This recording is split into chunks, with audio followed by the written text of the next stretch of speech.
October 1943, Alexandria Harbor, Egypt. There is an unwritten rule in modern naval warfare, a brutal axiom that every admiral, ship designer, and intelligence officer accepts as gospel. You do not send the past to fight the future. By 1943, this rule was absolute. The Atlantic was being fought with sonar and depth charge throwers. The Pacific was being decided by aircraft carriers and radar-guided gunnery. In this brutal calculus of steel and speed, obsolete vessels belonged in museums, in scrapyards, or on the bottom of the ocean. They did not belong in the kill zones of the Mediterranean. Destroyers commissioned before the First World War, and it had no business facing the technological terrors of the Third Reich. Ships built when coal was still king could not survive against German E-boats doing 40 knots, or Italian torpedo bombers dropping ordnance from the sun. The math was simple, cold, and undeniable.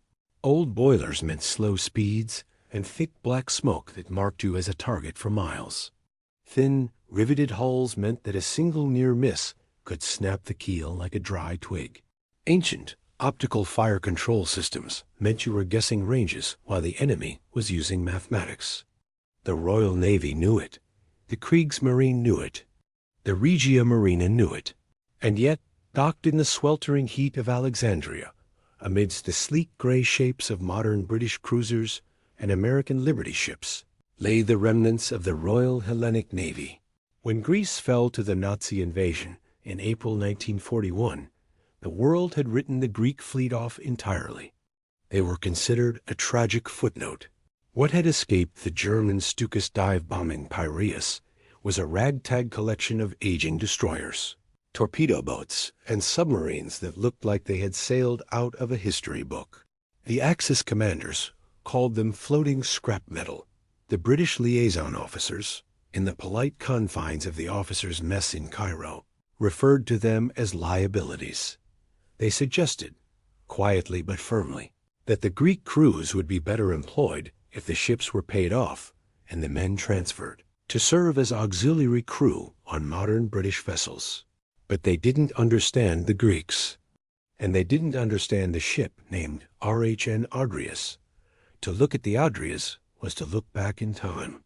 According to her providence, she was a creature of a different era.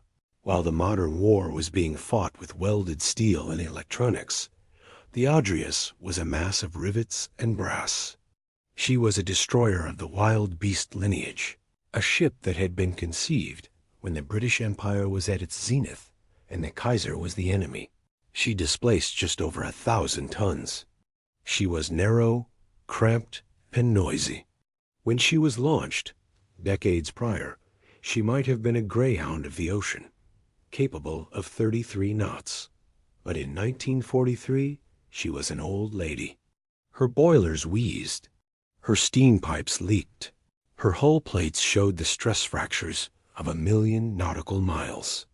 If the engineers pushed her engines to the limit, the entire ship vibrated with a violence that threatened to shake the rangefinders off their mountings. On a good day, with a following wind and a prayer to St. Nicholas, she might make 28 knots. Against her were the German S-boats, the Schnellboot. These were predators of the new age, wooden-hulled, low-profile, powered by massive diesel engines that pushed them to 43 knots. They were armed with torpedoes that left no wake and automatic cannons that could shred a bridge in seconds. The mismatch was laughable. It was a racehorse against a tank. The commander of the Adrias was Commander Ioannis Toumas. At 42 years old, Toumas was a graduate of the Greek Naval Academy, a man of sharp intellect who spoke 3 languages and possessed a photographic memory for the treacherous charts of the Aegean Sea. He was a professional. He knew the technical limitations of his ship better than anyone. He knew that by every metric of naval engagement, his ship was a coffin. But Toumas possessed a quality that the German charts could not quantify. He refused to accept reality. When the Greek fleet had fled to Alexandria in 1941, watching the swastika rise over the Acropolis, the shame had burned them. They had left their families behind. They had left their homes to the occupation. The British had offered them the easy way out: surrender the obsolete ships, join the Royal Navy, fight in safety. Tumas had gathered his crew of 110 men on the quarterdeck. These were men who had lost everything. Their uniforms were patched. Their faces were lined with the exhaustion of exile. This ship, Tumas had told them, is a piece of Greece. As long as we float, Greece is not occupied. If we abandon her, we abandon our home. Every man chose to stay. They chose to fight in a ship that the rest of the world considered worthless. But the Royal Navy had a job for them. It was a job that no modern, valuable ship would be wasted on. The Aegean Sea had become a German lake. It was an Axis highway. German convoys were moving freely between the islands, supplying their garrisons on Crete, Rhodes, and the Gautokineso with ammunition and fuel. Italian merchant ships ferried troops. The Luftwaffe controlled the sky with absolute impunity. The British Admiralty looked at the map. They couldn't send their big fleet carriers into the confined waters of the Aegean. They were too valuable. They couldn't send submarines effectively. The water was too clear and too shallow in the coastal straits. So the Aegean became a backwater, a forgotten theater where the war was fought in the shadows. But someone had to stop the convoys. Someone had to make the Germans bleed for every mile of water they crossed. And the only expendable assets available were the Greeks. October 1943. The situation had shifted. Italy had capitulated, leaving a power vacuum in the Dodecanese Islands. The British were rushing to seize islands like Leros and Kos before the Germans could secure them. It was a race against time, and the British garrison on Leros was hanging by a thread. They were surrounded, bombed daily, and running out of ammunition. They needed a convoy. The orders arrived on Commander Tumas's desk. They were typed on standard Royal Navy paper, but they read like a death sentence. Mission: escort duty. Route: Alexandria to Leros. Assets: 4 merchant ships carrying ammunition, fuel, and medical supplies. Escort group: HMs Herworth, HMs Jervis, and RHN Adrias. It was a suicide run. To get to Leros, the convoy had to pass through the Kossos Strait. This was a narrow choke point between the island of Crete and the island of Carpathos. It was 28 miles of open water, completely exposed. The Germans monitored it with radar. They patrolled it with E-boats. They covered it with Stuka dive bombers stationed on the airfields of Rhodes. Tumas stood on the bridge of the Adrias as the crew prepared for departure. He watched the stokers loading coal and oil. He watched the gunners polishing the breech blocks of the 4-inch guns weapons that looked like toys compared to the rapid-fire artillery of the German Navy. He knew the odds. He knew that the German intelligence officers in Athens would laugh when they heard that an antique Greek destroyer was trying to run the blockade. He knew they would send the wolves out to hunt the sheep. But Commander Tumas knew something about wolves. They are arrogant. They expect the sheep to run. They do not expect the sheep to have iron teeth. October 22, 1943, 4 o'clock hours. The Adrias slipped her moorings in Alexandria. The heavy chains rattled through the hawse holes. The engines turned over with a deep, rhythmic thrumming that vibrated through the deck plates. Black smoke poured from her funnels as she moved toward the harbor mouth, passing the massive gray hulls of the British battleships that were staying behind in safety. The crew stood at their stations, silent. They looked back at the lights of Egypt, wondering if they would ever see them again. Ahead of them lay hundreds of miles of hostile ocean. Ahead of them lay the Kossos Strait. Tumas turned to his executive officer, Lieutenant Anastasios Lapis. "Make ready," he said quietly. "We are going home." The Adrias turned her bow north, toward the darkness of the Aegean. She was old. She was slow. She was obsolete. But she was sailing into history. And the German commanders, sleeping soundly in their beds on roads, had no idea what was coming for them. October 22nd, 1943, 4 o'clock hours, the Casso Strait. The Aegean Sea at night is a deceiver. Under the starlight, the water looks like black glass, smooth and infinite. But the Casso Strait is a funnel. To the west lies the mountainous bulk of Crete.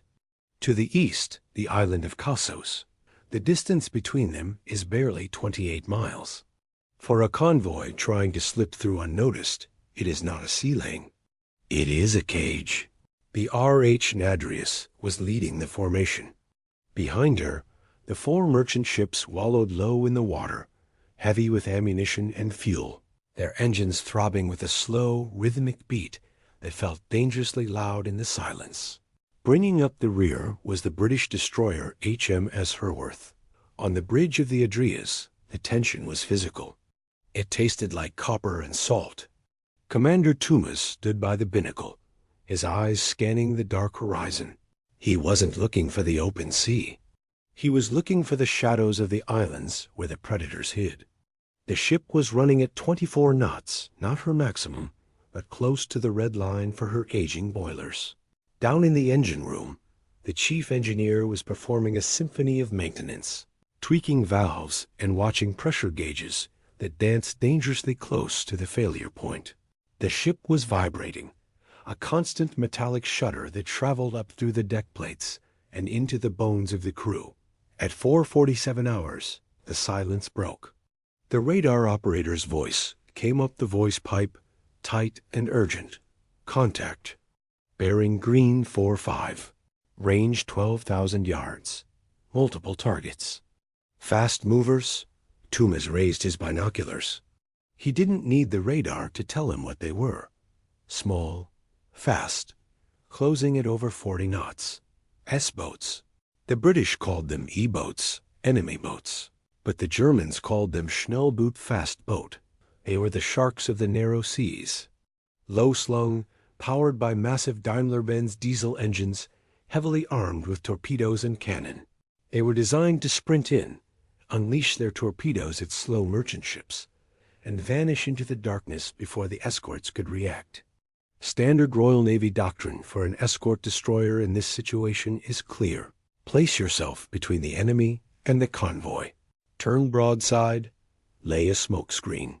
Use your guns to deter them while the merchants turn away. It is a defensive maneuver, but Tumas knew his ship. If he turned broadside, he presented a massive, slow-moving target. If he laid smoke, the E-boats, equipped with superior speed, would simply flank him and slaughter the merchant ships. He grabbed the voice pipe.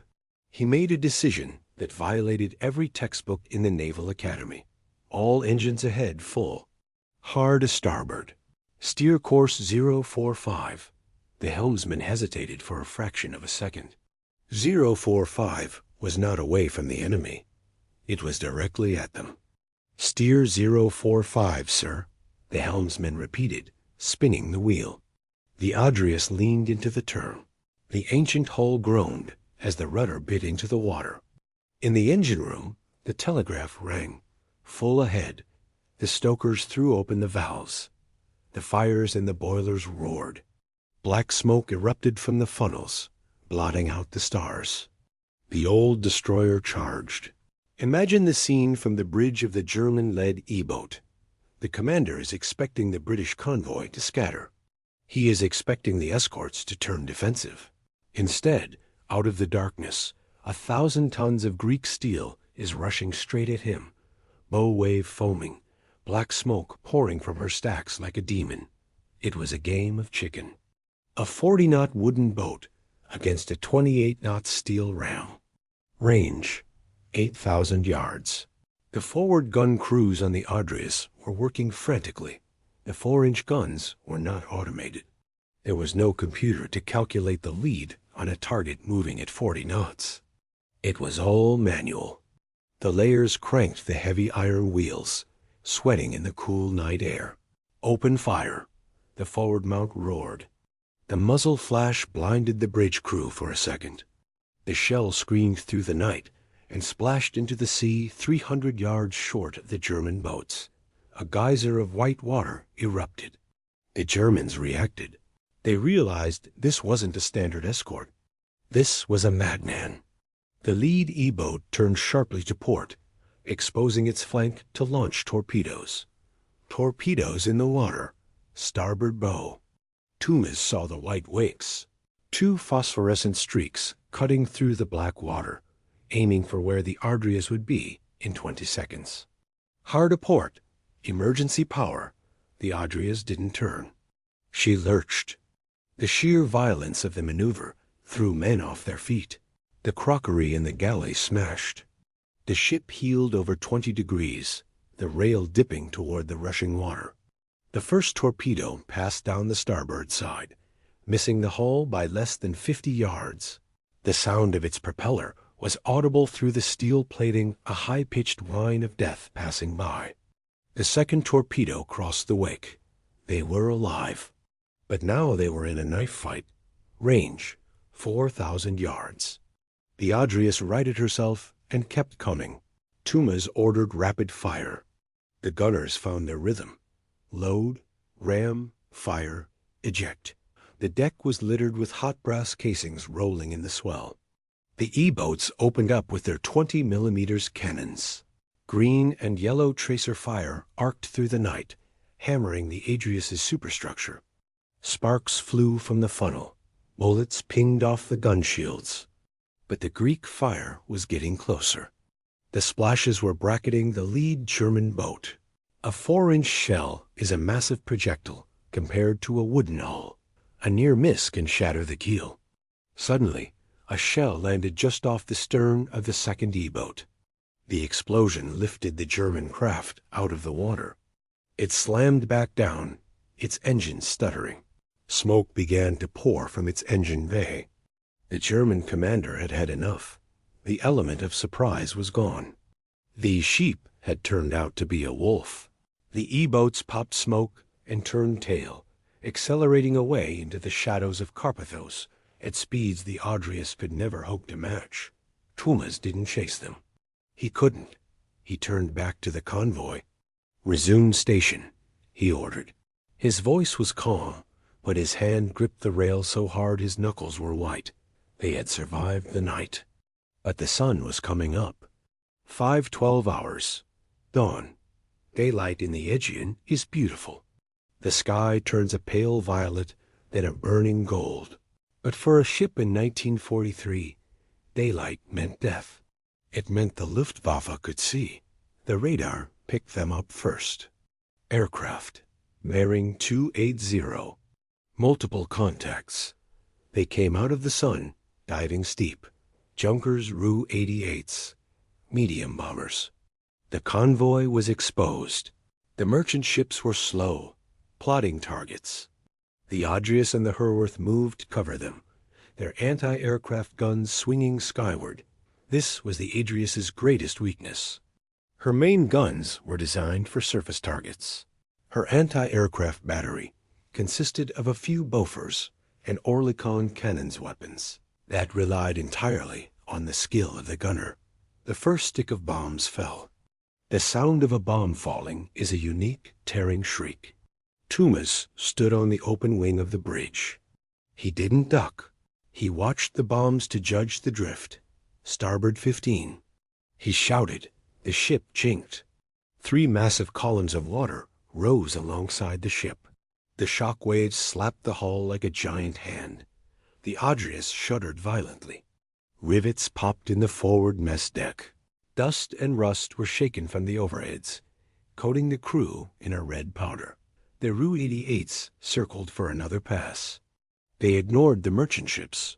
They wanted the escorts. If they killed the dogs, the flock was theirs.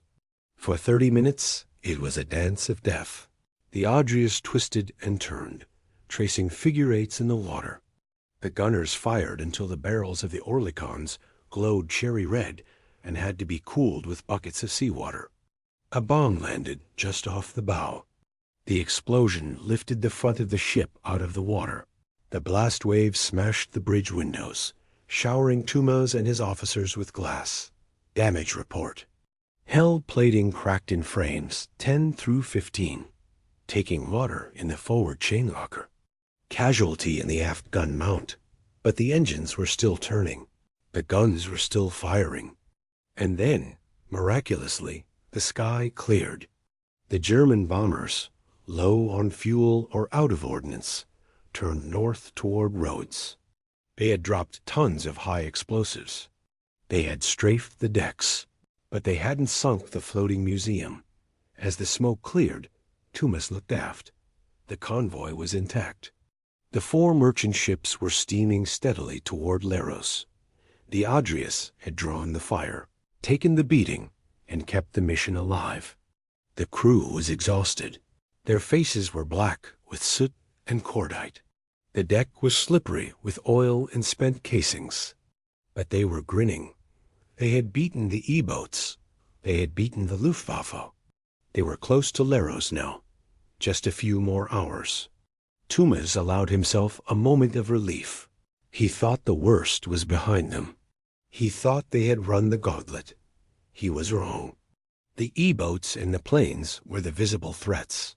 They were the noisy killers. But the Germans had laid a trap in the approaches to the island. A trap that made no noise. A trap that waited in the dark water, silent and patient. October 22nd, late evening. The Adrias was patrolling near the island of Kalymnos. The mission was technically a success. The supplies were being delivered, but the sea was restless. Tumas was in the chart room. He was tired. The ship was limping slightly, the stress of the high-speed turns having opened up old leaks in the condenser intake. He didn't hear a sound. He felt it. It wasn't an explosion at first. It was a lifting sensation, as if a giant hand had reached up from the bottom of the sea and punched the keel of the ship upward. Then came the noise, a roar that sounded like the end of the world. The Adrias stopped dead in the water. The lights died instantly. The ship lurched violently down by the head.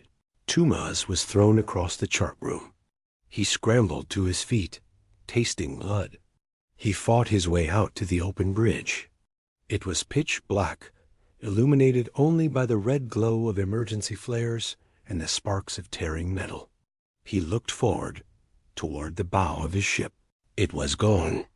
The entire front section of the Adrias, everything forward of the bridge, the anchors, the paint locker, the forward mess deck, the number 1 gun turret had simply vanished, vaporized. The ship had struck a massive mine. Some accounts suggest a torpedo from a lurking submarine, but the damage was consistent with a mine. 40 feet of the ship were missing. The Aegean Sea was pouring into the open wound of the hull with the force of a river. The Adrias was doing a headstand. The stern was rising out of the water. The propellers were thrashing the air. By all laws of naval architecture, a destroyer that loses its bow sinks in minutes. The water weight drags it down. The bulkheads fail, and she goes under.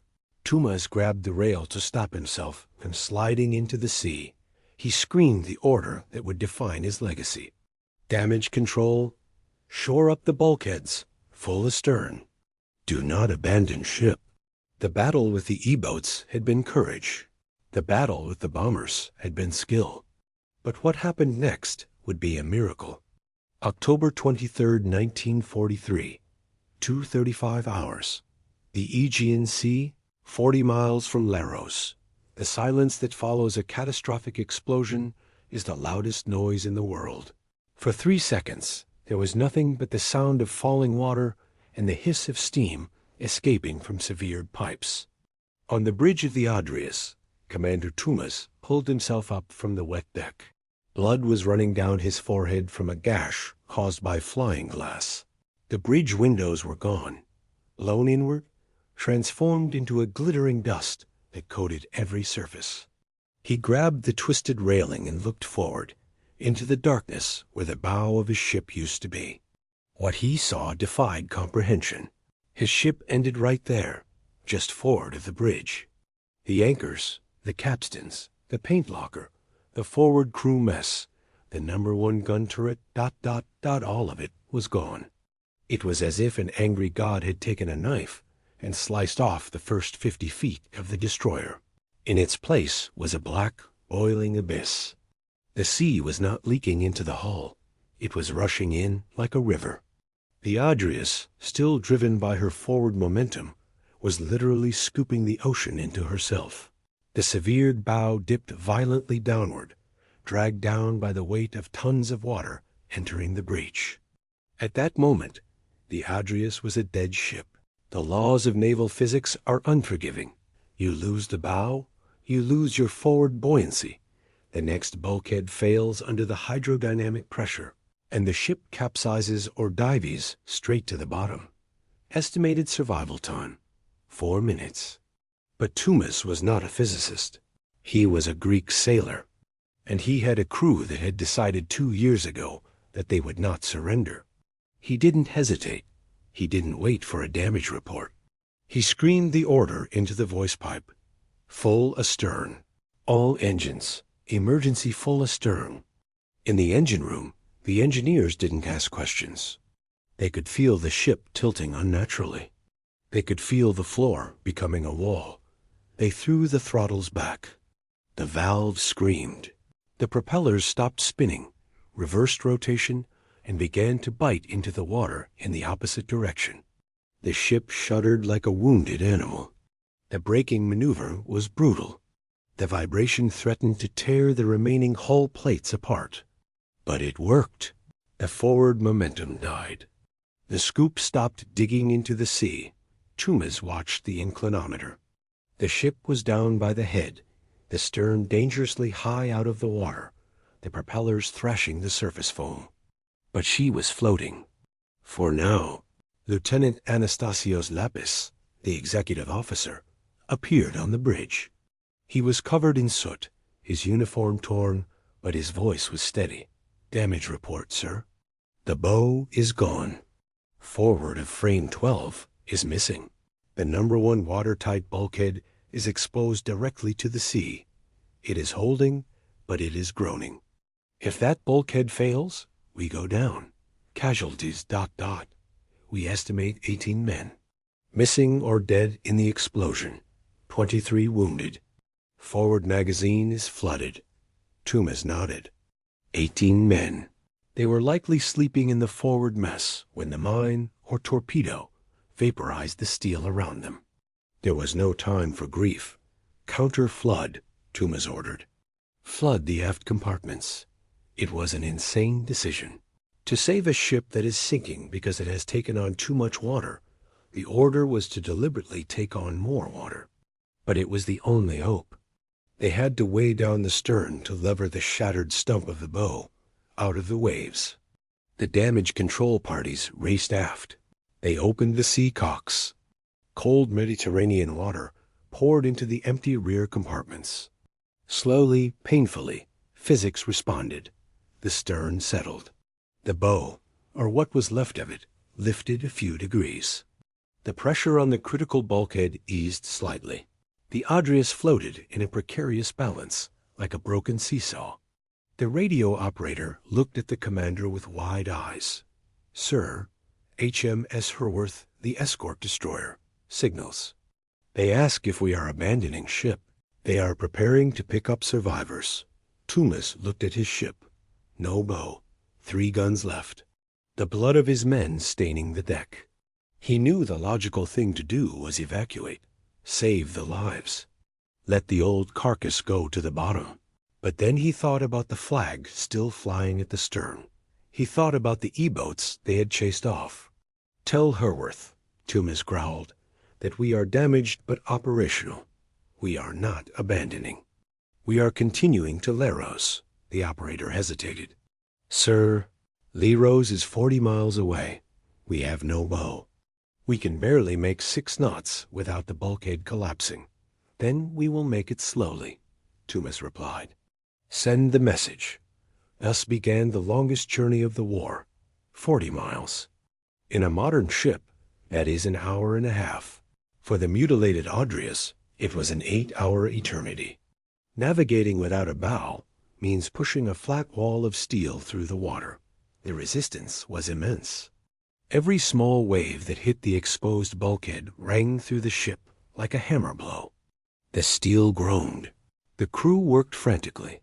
They used everything they had on board timber, mattresses, mess tables, to shore up the bulkhead from the inside. They built a dam of debris against the sea. The engineers in the boiler room, working in ankle-deep water, prayed that the ancient boilers wouldn't explode under the erratic strain. The dawn of October 24th found them still at sea. They were a perfect target. Slow, smoking, unable to maneuver. If a single German plane had appeared, it would have been over. But the Aegean Sea, which had been so cruel, offered a reprieve. A thin mist covered their retreat. At 14 o'clock hours, the island of Leros appeared on the horizon. Leros was a hell of its own. The British garrison was under constant siege. The harbor of Laki was a graveyard of sunken ships. When the Adrias entered the harbor, the scene was surreal. She was moving at 4 knots, limping, listing 7 degrees to port. Her bow was a jagged wound of twisted steel, hanging pipes and torn cables. She looked like a ghost ship returned from the underworld. The British soldiers on the docks stopped working. The officers lowered their binoculars. No one could believe that thing was floating. The Royal Navy engineers who came out in launches to inspect her shook their heads. According to the stability calculations, the Adrias should have capsized hours ago. The British garrison commander signaled, "Welcome to Leros. We are surprised to see you. What is your status?" Tumas's reply entered the legend of the Hellenic Navy. "We have lost the bow. We have lost 18 men. But we have 3 4-inch guns operational, 4 torpedoes, and ammunition. Where do you want us to fire?" It wasn't bravado. It was desperation, turned into a weapon. The Adrias was moored in the most defensible spot of the harbor. She could no longer sail. The bulkhead would not hold another trip in open water. Her war of movement was over. But her war was not over. The crew, instead of disembarking and seeking shelter in the island's deep bunkers, stayed aboard. They turned the ship into a floating artillery battery. They camouflaged the hull with nets and vegetation to hide it from reconnaissance planes. They shored up the gun mounts. They opened the magazines and prepped every single shell remaining. For 2 weeks, the Adrias became the bastion of Leros. When the Germans launched waves of infantry against the British positions, the guns of the Adrias roared from the harbor, providing precise fire support. When the Stukas came to bomb the docks, the Adrias gunners manned their old Bofors with a cold rage, shooting down planes that tried to finish their ship.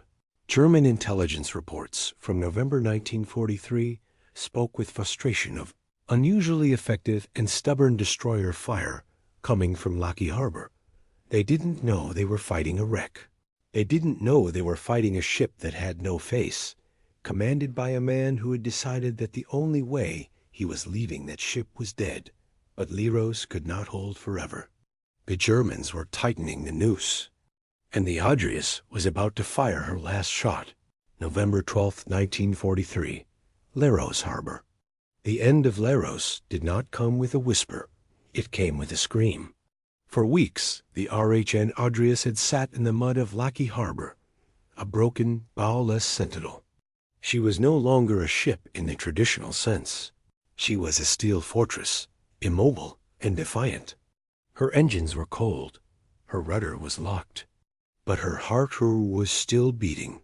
The German assault on Leros, Operation Leopard, began in earnest at dawn. It was a combined arms nightmare.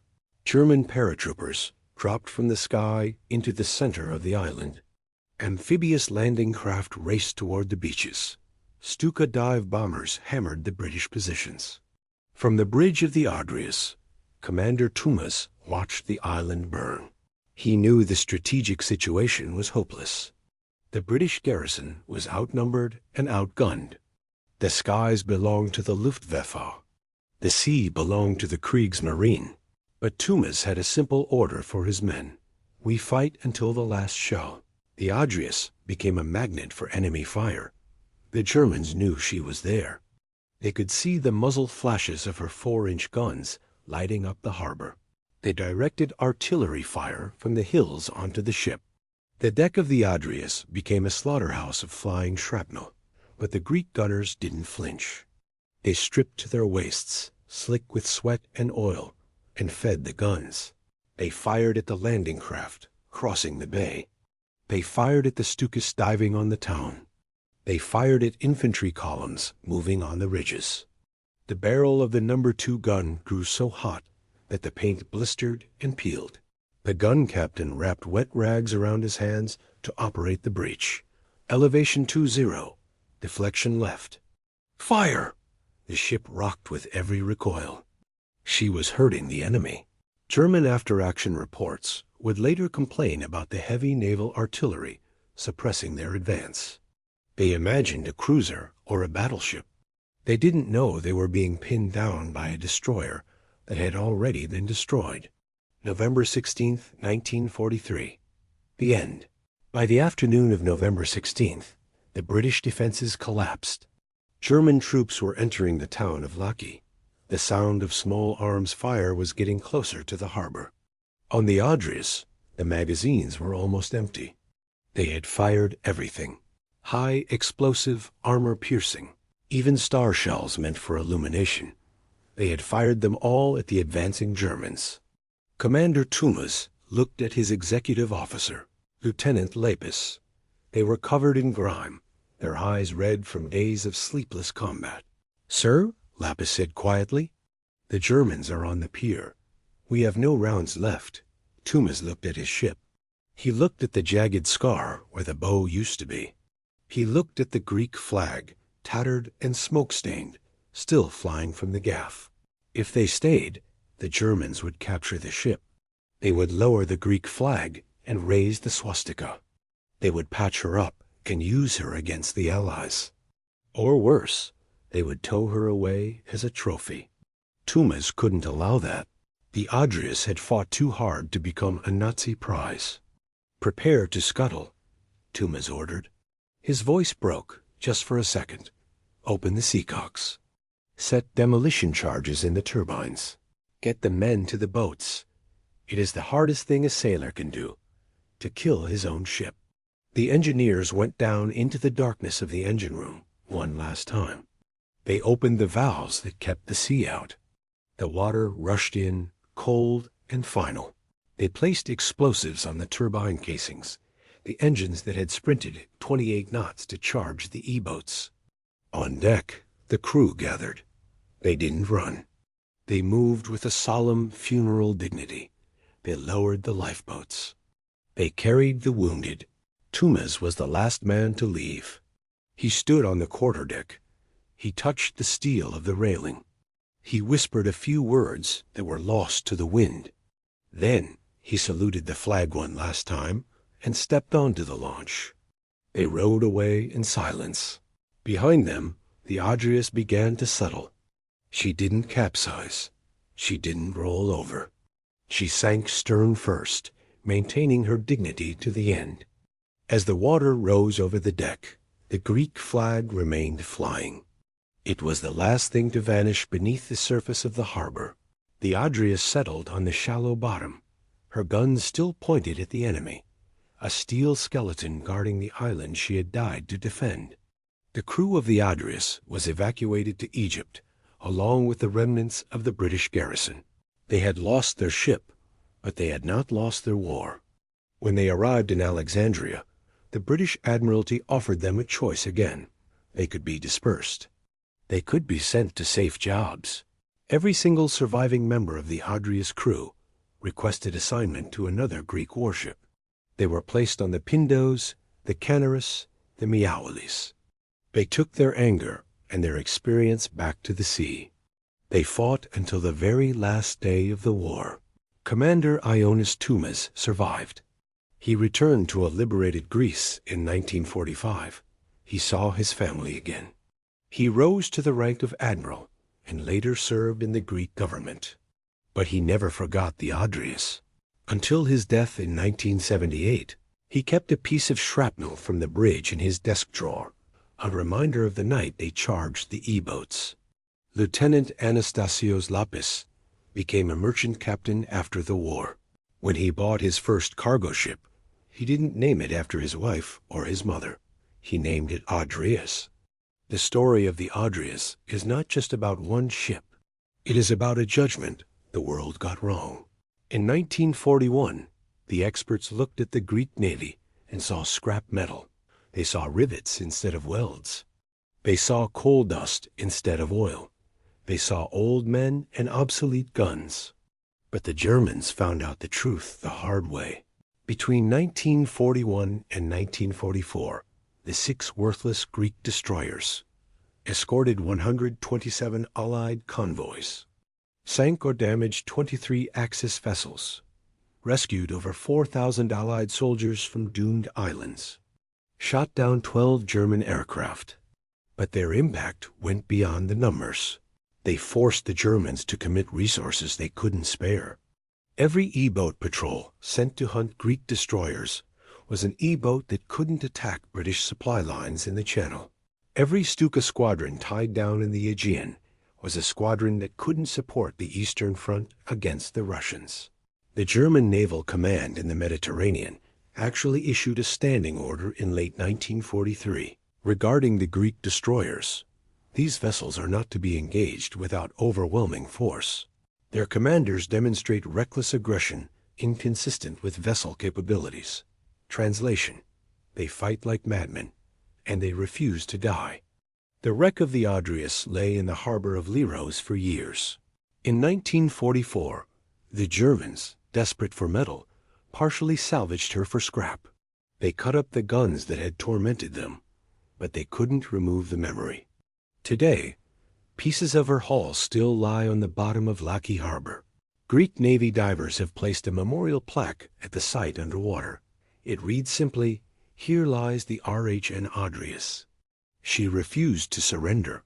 In modern naval academies, the Battle of the Kassa Strait is still studied, not as an example of technology, because the Adrias had none, but as an example of will. It teaches young officers that a ship is more than its specifications. A ship is a living thing, animated by the spirit of its crew. The Adrias proved that obsolete is just a word. Worthless is just an opinion. But courage? Courage is the only armor that truly matters. And somewhere in the dark waters of the Aegean, the ghosts of the Adrias are still on patrol, guarding the blue sea of Greece, forever young, forever defiant.